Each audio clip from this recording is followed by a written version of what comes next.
SPN news आवाज नाशिकचा।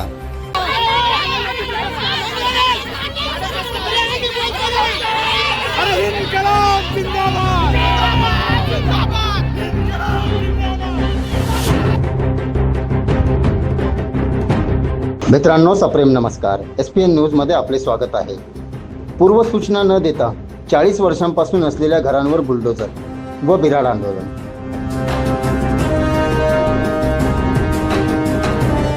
सविस्तर वृत्त असे।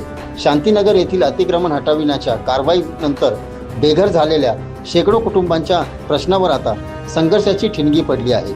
शांतीनगरमधील विस्थापित नागरिकांसाठी 5 एकर जागा कायमस्वरूपी देण्याची मागणीसाठी राष्ट्रवादी काँग्रेस पक्षाचे शहर उपाध्यक्ष प्रशांत खरात यांच्या नेतृत्वात सोमवारी MIDC कार्यालयावर बिराड मोर्चाचे आयोजन करण्यात आले होते।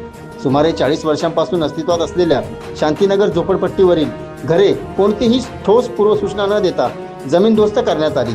या कारवाईमुळे अनेक कुटुंबे उघड्यावर आली, त्यांच्या संसाराचे मोठे आर्थिक नुकसान झाले आहे।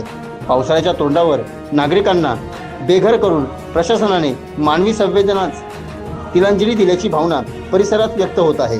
दरम्यान या बिराड मोर्चाद्वारे डॉक्टर बाबासाहेब आंबेडकर यांच्या पुतळ्यासह काली माता मंदिराला कायदेशीर मान्यता देण्याची तसेच परिसरातील 5 एकर जागा शांतीनगर मागासवर्गीय गृहनिर्माण संस्थेला हस्तांतरित करण्याची मागणी करण्यात आली। याशिवाय सर्व विस्थापित कुटुंबाचे तातडीने पुनर्वसन करून त्यांना न्याय द्यावा अशी मागणीही करण्यात आली। दरम्यान या आंदोलनाची दखल घेतली नाही तर MIDC कार्यालयाला टाळेठोको आंदोलन किंवा शासकीय विश्रामगृहाचा ताबा घेण्याचा इशाराच प्रशांत खरात यांनी दिला आहे। शांतीनगर या भागामध्ये 2 तारखेला सकाळी 6 वाजता कुठलीही पूर्वकल्पना न देता पावसाच्या तोंडावरती अतिक्रमण काढण्यात आलेलं आहे आणि आमच्या नागरिकांना बेघर करण्यात आलेलं आहे।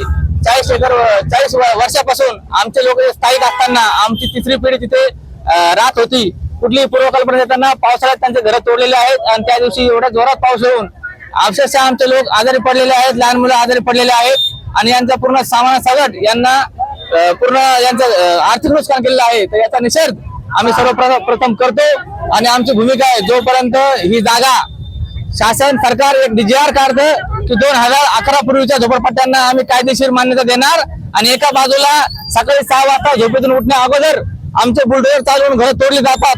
हे कुठेतरी जातीय मानसिकता ठेवून जाणीवपूर्वक उद्योजकांच्या घशात घालण्यासाठी हे कारस्थान केलेलं आहे। सरकारला आमचा इशारा आहे की तुम्ही 40 एकर जागा MIDC ला दिली, त्याला आमचा विरोध नाहीये। तुम्ही रोजगार आणताय, त्यासाठी तुमचं स्वागत आहे, परंतु 40 वर्षापासून राहत असलेल्या जनतेला तुम्ही न्याय दिला पाहिजे। त्या शांतीनगर मागासवर्गीय गृहनिर्माण संस्थेला 5 एकर जागा द्यावी, अन्यथा बिराड मोर्चा MIDC कार्यालयासमोर आम्ही चालू ठेवलेला आहे। आज आमचे काही हा फक्त ट्रेलर आहे, पिक्चर बाकी आहे। जर आमच्या मागण्या लवकरात लवकर पूर्ण करण्यात आल्या नाही तर या MIDC कार्यालयात आम्ही कोणाला घुसू देणार नाही आणि ताला ठोको आंदोलन ह्या कार्यालयाला लावल्याशिवाय राहणार नाही।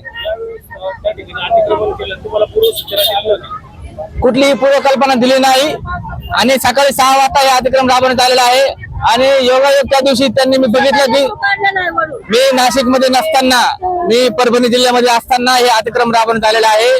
त्यांनी बघितलं की यांच्यासाठी धावून येणारे लोक नाशिक जिल्ह्यामध्ये नाहीत, त्यामुळे हे सकाळी 6 वाजता अतिक्रमण राबवण्यात आलेलं आहे।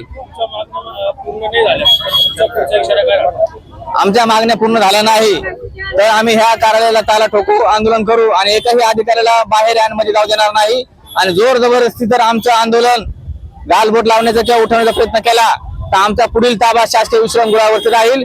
जोपर्यंत आम्हाला पर्यायी घर तिथे जागेवरती घर मिळणार नाही तोपर्यंत शासकीय गृह आम्ही सोडणार नाही। घरं पाडली, आता पर्यायी जागा द्या, अन्यथा रस्त्यावर उतरल्याशिवाय पर्याय नाही, अशी संतप्त भावना शांतीनगरमधील नागरिक व्यक्त करीत आहेत। प्रशासन या प्रश्नावर काय भूमिका घेते याकडे आता संपूर्ण शहराचे लक्ष लागले आहे। या आंदोलनादरम्यान अनुचित प्रकार घडू नये म्हणून पोलीस प्रशासनाकडून Ambar police station, Satpur police station, Indiranagar police station या सर्व पोलीस स्टेशनचा बंदोबस्त तैनात करण्यात आला होता। SPN न्यूजसाठी SPN न्यूज ब्युरो नाशिक। सर्व जनतेपर्यंत आमच्या बातम्या पोहोचवण्यासाठी आम्ही हे एक माध्यम चालू केलं आहे, त्याचं नाव आहे SPN न्यूज आवाज नाशिकचा। आमच्या या चॅनलला आजच सबस्क्राईब करा आणि बेल आयकॉन प्रेस करा। धन्यवाद।